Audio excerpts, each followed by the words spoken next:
دستورنا القرآن وديننا الإسلام أركانه الجليلة دعائم الفضيلة وهي الشهادة.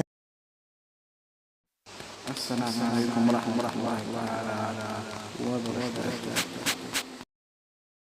Our lesson is about today conversation 17. Our lesson is about today 10 كلمات حكوا سابسين conversation 17 Wadasheekeysi today. Hi, how are you? I'm fine, thank you. Hi, hey, how are you? Sidewatahay? اللهم I'm صل fine, على محمد وعلى thank you. آله وصحبه Hi, how are وسلم. you? I'm fine, thank you.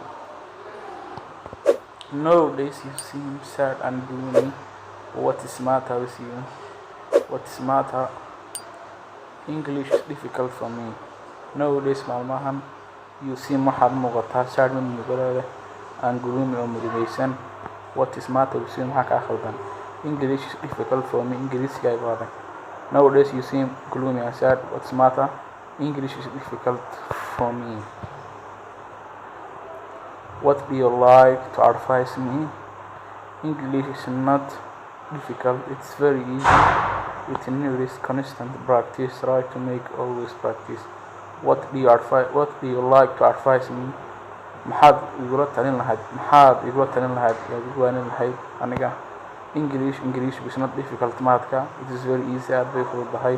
It is need waxay baahantay constant practice. Wadasheekeysi joogtaa. Try isku day to make inaad samayso always badanaa practice. English is difficult for me. It's very easy. It needs constant practice. Nice to meet you tomorrow. Nice to meet you kulan dambe oo xiiso leh. Nice to meet you tomorrow. Nice kulan dambe oo xiiso leh. Berri baan kulmi doonaa. Nice fiican to meet you. waxaan kulmi doonaa tomorrow berri toole. This is enough for our lesson today.